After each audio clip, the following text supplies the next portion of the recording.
Secunderabad cantonment ఉప ఎన్నికల్లో BRS అభ్యర్థిగా నివేదిత పేరు దాదాపు ఖరారయింది. ఈ మేరకు ఆదివారం ఎర్రవల్లి ఫామ్ హౌస్లో పార్టీ అధినేత కేసీఆర్ నియోజకవర్గం ముఖ్య నేతలతో నిర్వహించిన సమీక్షలో ఖరారు చేశారు. మల్కాజ్గిరి పార్లమెంటు అభ్యర్థి రాగిడి లక్ష్మారెడ్డి, మల్కాజ్గిరి ఎమ్మెల్యే మర్రి రాజశేఖర రెడ్డిలతో కలిసి పార్టీ ముఖ్య నేతలతో టికెట్ విషయంలో కేసీఆర్ చర్చించారు. ఏడాదిలోనే ఇద్దరు ఎమ్మెల్యేలు సాయన్న, లాస్యా నందితలను కోల్పోవడం దురదృష్టకరమని, ఆ కుటుంబానికి పార్టీ అండగా ఉండాల్సిన అవసరం ఉందన్నారు. ఈ నేపథ్యంలోనే సాయన్న రెండో కుమార్తె లాస్యా నందిత అక్క నివేదితను ఉప ఎన్నికల్లో పార్టీ అభ్యర్థికి పోటీ చేయించనున్నట్లు పార్టీ నేతలకు స్పష్టం చేశారు. బీఆర్ఎస్ టికెట్ ఆశించిన కార్పొరేషన్ మాజీ చైర్మన్లు మన్నె కృషాంక్, గజ్జల నాగేష్, డాక్టర్ ఎర్రోళ్ల శ్రీనివాసుల సమక్షంలోనే తన నిర్ణయాన్ని ప్రకటించిన మాజీ సీఎం కేసీఆర్ నివేదిత గెలుపు కోసం పనిచేయాల్సిందిగా వారికి సూచించినట్లు తెలుస్తోంది. అమావాస్య కారణంగా అభ్యర్థిత్వాన్ని అధికారికంగా ప్రకటించలేదని, ఉగాది రోజు నివేదిత అభ్యర్థిత్వాన్ని ప్రకటించనున్నట్లు సమాచారం. కేసీఆర్ సమీక్ష సమావేశానికి బోర్డు మాజీ ఉపాధ్యక్షులు జక్కుల మహేశ్వరరెడ్డి, బోర్డు మాజీ సభ్యులు పాండు యాదవ్, లోకనాథం, నళిని కిరణ్, శ్యామ్ కుమార్, మాజీ కార్పొరేటర్ ఆకుల రూప, బోయిన్పల్లి మార్కెట్ కమిటీ మాజీ చైర్మన్ టీఎన్ శ్రీనివాస్, దివంగత సాయన్న సతీమణి గీత, పెద్ద కుమార్తె నమ్రత తదితరులు పాల్గొన్నారు. కంటోన్మెంట్ బీఆర్ఎస్ అభ్యర్థిగా నివేదిత పేరు ఖరారు చేయడంతో ఆశావహులు ఒక్కసారిగా అసంతృప్తికి లోనయ్యారు. అధికారికంగా అభ్యర్థిని ప్రకటించపోయినప్పటికీ పార్టీ టికెట్ ఆశించిన నేతలు ఒక్కసారిగా సైలెంట్ అయిపోయారు. లాస్యా నందిత మరణంతో ఉప ఎన్నికలు ఖాయం కావడంతో కార్పొరేషన్ చైర్మన్లు మన్నె కృషాంక్, గజ్జల నాగేష్, డాక్టర్ ఎర్రోళ్ల శ్రీనివాసులు ఈసారి తమకు అవకాశం ఇవ్వాలంటూ అధిష్టానాన్ని కోరారు. కొందరు ఉద్యమకారులు ఏకంగా గజ్జల నాగేష్కు టికెట్ ఇవ్వాలంటూ డిమాండ్ చేశారు. కృషాంక్ ఇటీవలే తన ముఖ్య కార్యకర్తలతో భేటీ అయ్యి ఎన్నికలకు సిద్ధంగా ఉండాలంటూ సూచనలు కూడా చేశారు. ఎర్రోళ్ల శ్రీనివాస్ సైతం తెర వెనుక తన వంతు ప్రయత్నాలు చేశారు. ఆదివారం అధినేత కేసీఆర్ వీరి సమక్షంలోనే నివేదితతో సమావేశం ఏర్పాటు చేశారు. సాయన్న కుటుంబానికి అండగా ఉండాల్సిన నేపథ్యాన్ని వివరించి నివేదిత గెలుపు కోసం సహకరించాలని సూచించారు. ఈ మేరకు అన్యమనస్కంగానే ఓకే చెప్పిన ఈ నేతలు సమావేశం ముగిసిన వెంటే ఎర్రవెల్లి ఫామ్ హౌస్ నుంచి అసంతృప్తితో వెళ్లిపోయారు.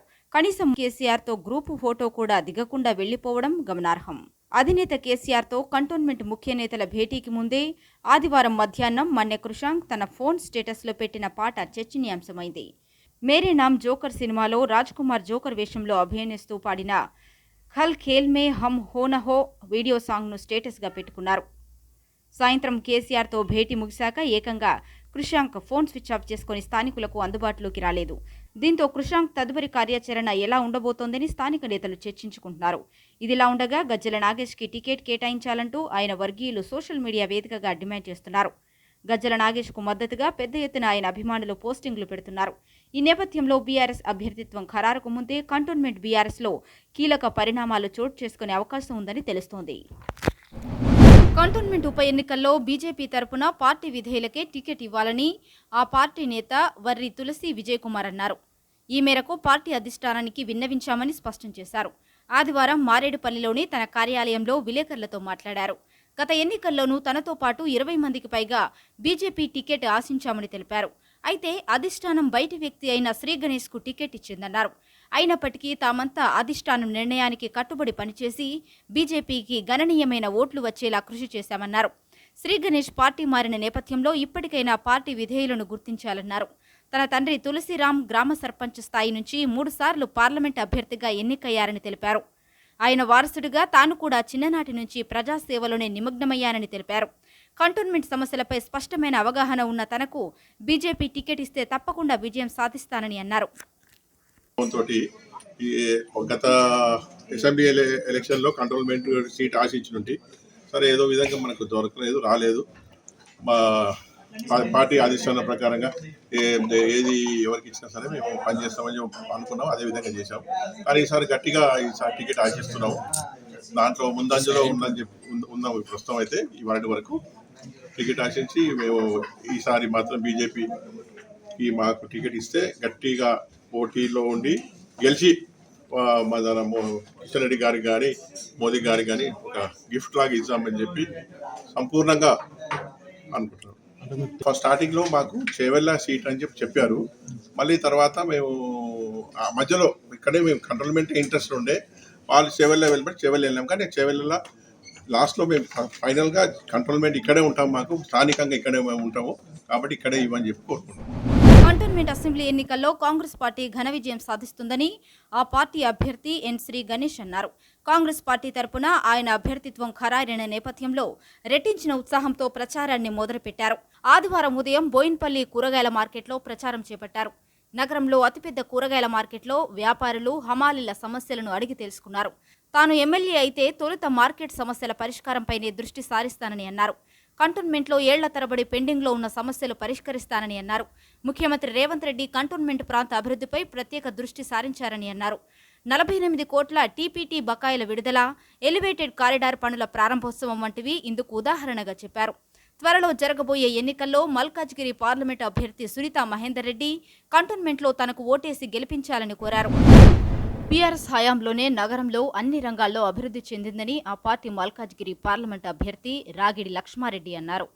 మల్కాజ్గిరి ఎమ్మెల్యే మర్రి రాజశేఖర్ రెడ్డి స్థానిక బీఆర్ఎస్ నేతలతో కలిసి మారేడుపల్లి నెహ్రూనగర్ పార్కులో మార్నింగ్ వాకర్స్ని కలిసి ప్రచారం నిర్వహించారు.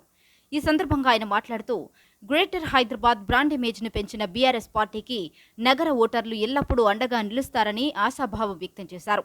మల్కాజ్గిరి పార్లమెంటు స్థానంతో పాటు కంటోన్మెంట్ ఉప ఎన్నికల్లో బీఆర్ఎస్ అభ్యర్థులకే ఓటు వేయాలని అభ్యర్థించారు. 6 గ్యారంటీలతో అధికారంలోకి వచ్చిన కాంగ్రెస్ వాటిని అమలు చేయడంలో విఫలమైందని విమర్శించారు. ఉచిత కరెంట్, గ్యాస్ సబ్సిడీ వంటి అన్ని పథకాల్లో మోసం చేశారని రాగిడి లక్ష్మారెడ్డి మండిపడ్డారు.